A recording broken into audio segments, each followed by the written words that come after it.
మన ప్రభువును రక్షకుడైన యేసు క్రీస్తు అతి శ్రేష్టమైన నామాన్ని బట్టి ఈ ఉదయకాల హోసన్న దైవ సందేశాలు అనే కార్యక్రమాన్ని వింటున్న దేవుని బిడ్డలను మీకు శుభం కలుగునగాక. పేరు పేరున అందరికీ వందనాలు తెలియచేస్తూ, కరుణ కలిగిన వాని హస్తం మీ మీద మీ పిల్లల మీద ఉండునగాక. ఈ శుభవేళ వాక్యం ద్వారా మనం దీవించబడదాం. దేవుని వాక్యం జీవ కలిగింది, శక్తి కలిగినదే, నిత్యం మనల్ని దీవిస్తూనే ఉంటుంది.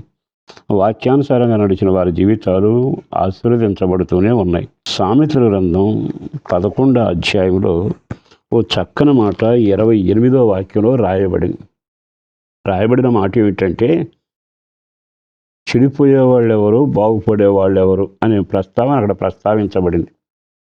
చెడిపోతున్నది కొంతమంది, అభివృద్ధి చెందుతున్నది కొంతమంది. ఈ లోకంలో ఆ సంఘటన జరిగినప్పుడల్లా చెడిపోయిన వాళ్ళు మనకు ముందు కనపడతారు, వృద్ధి పొందిన వాళ్ళు కనపడతారు. వాళ్ళని చూశాక మనం వాళ్ళు ఎందుకు చెడిపోయారు, వీళ్ళు ఎందుకు అభివృద్ధి పొందారు అనే విషయాన్ని ఆలోచించి ఆ జిజ్ఞాస కలిగిన మనం దానిలో మేలైన మార్గం అనుసరించి నడుచుకుంటూ వెడితే మన జీవితం దీవెనకరంగాను ఆశీర్వదకరంగా ఉంటుంది. ఇన్ని కళ్ళ ముందు కనబడుతున్న దృష్టి లేని వారిలాగా నడిస్తే మన జీవితాన్ని అంధకారమయం చేసుకుని ఓ రకంగా సమస్త కీడుకు మూలంగా మారిపోతాం. అక్కడ రాయబడిన మాట 28వ వాక్యం చదువుతున్నా. సామెతల గ్రంథం 11వ అధ్యాయం 28. ధనమును నమ్ముకునేవాడు పాడైపోవును, నీతిమంతులు చిగురాకు వలె వృద్ధి నొందుదురు. 2 మాటలు ఉన్నాయి కదా.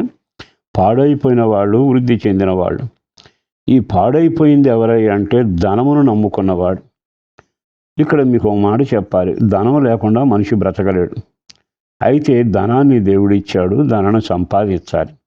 కానీ మనం చేసేది ఏమిటంటే ధనం మీద మనసు పెట్టుకున్నంతగా దేని మీద మనసు పెట్టాం. తత్ఫలితంగా ధనాన్ని నమ్ముకోవడం వలన కొన్నిసార్లు ఆ ధనం కీడునకు మూలమవుతుంది. కొన్నిసార్లు ఆ ధనం పగను పెంచుకోవడానికి ఉపయోగపడుతుంది.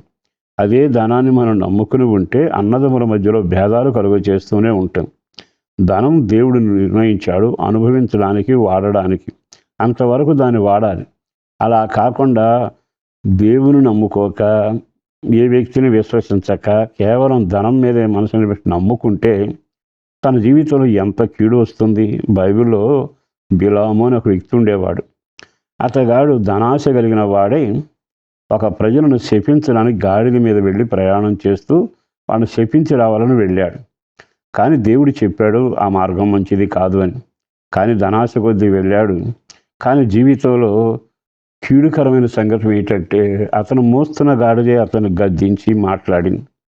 ఈరోజు ఈ మాటలు వింటున్న తర్వాత ధనం సమస్త కీడులకు మూలమని, బాగా ధనం కొరకు అక్రమంగా నడిచి మూటగట్టిన వాడు ఒట్టి చేతితో వెళ్ళిపోతాడని బైబిల్లో ఉందిగా.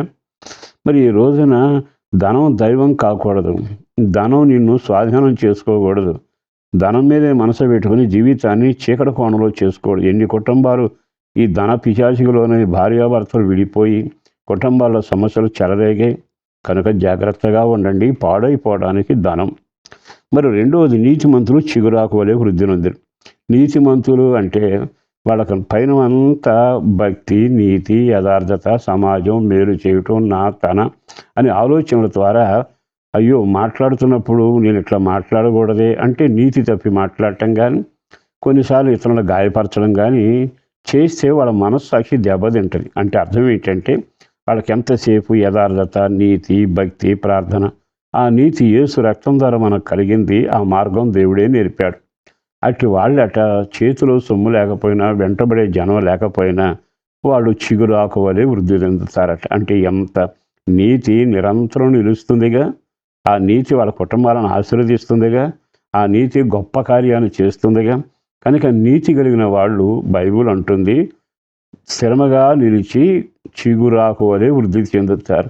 వాళ్ళకేం పైకం లేదు, కానీ పైకంతో ఉన్న నష్టాలన్నింటినీ తప్పించబడిన వాళ్ళే క్షేమంగా ఉంటారు. ఈ శుభవేళ ఈ మాటలు విన్నాకైనా ఓ నీతిమంతుడిగా నీవెందుకు జీవించకూడదు? యేసుక్రీస్తు రక్తం ద్వారా కడగబడితే నీతి కలుగుతుంది.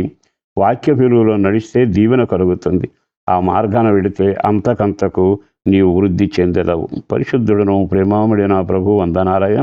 అపారమైన నీ ప్రేమ కొరకు ధన్యవాదాలు. చేసిన మేలు కొరకు వందనాలు. చేయబోయే కార్యాల కొరకు వందనాలు.